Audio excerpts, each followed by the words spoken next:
I should have seen it coming, should have seen it coming, but I told my daddy to get his gun and it was. Sarah Bernstein is in the house. We'll hear from her in just a little bit. Well, we all probably have a stray pillowcase or two in the linen closet. Our next guests are putting those pillowcases to good use, making dresses out of them for girls in Haiti who are still trying to recover after the devastating 7.0 magnitude earthquake 2 years ago.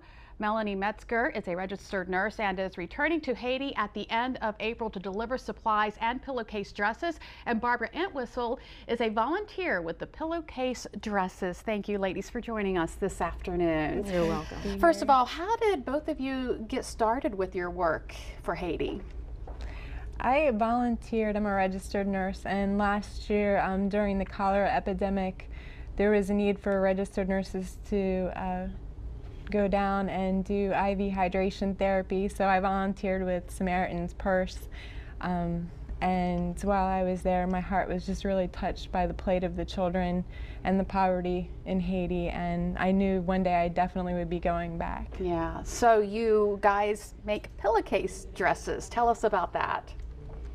We take a pillowcase, looks like this. Just an ordinary pillowcase. Make 5 steps, and you get the finished dress here, like this one.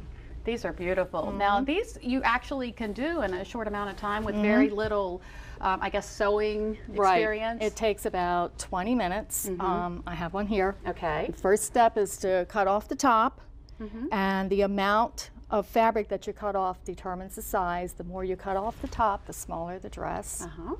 Then you make armholes. Okay. Then you turn the pillowcase inside out, sew a casing front and back, because you're going to want to put elastic through here or a piece of fabric. Right, and you can do that with a machine or by hand. Okay. And this is the next step.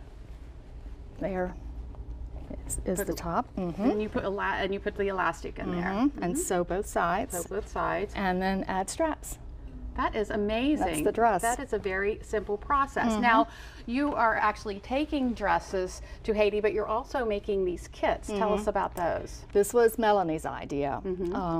We met and talked about the dresses, and then she said, wouldn't it be great if these girls could make dresses on their own? Right. And they would learn a skill, and it's kind of like a therapy type thing for them to be able to do this.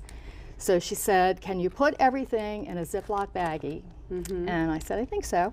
So I called her up and she came over. And then the challenge was for me to actually take everything out of the Ziploc baggie and sew it by hand, because they don't have machines. Right, right. The girls are learning how to sew these by hand. They are. We have some pictures of them.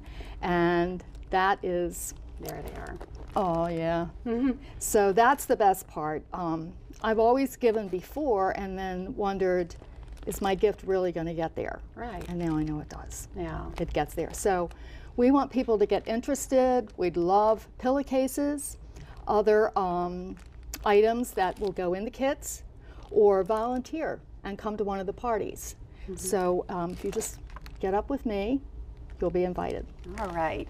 So if somebody, you can either donate the materials such as pillowcases, or you can actually make them. Yes. I mean, everything. The only thing that we need to buy to go in here is this little spool of thread, and you can find these kits at dollar store. Really? Yeah. Yeah. Because you were saying that if people donate the materials, how much does it cost to put each kit together? 17 cents. 17 cents. That is absolutely amazing. And here we have some of the dresses. Now, Melanie, obviously you've seen these girls and you've seen them with these dresses. What's that like?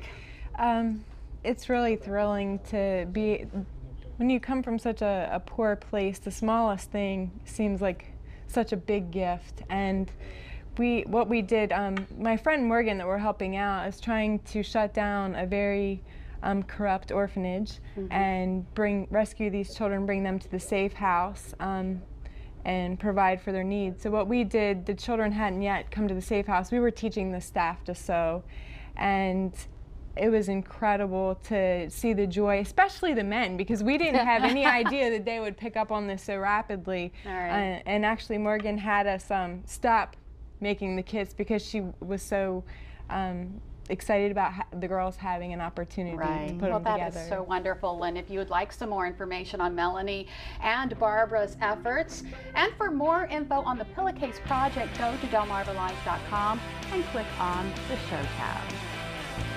Well, 400 women of different church denominations will fill the Wicomico County Civic Center this weekend. Still ahead on Delmarva Life, we have 2 speakers from the Faith-Filled Women Conference this afternoon.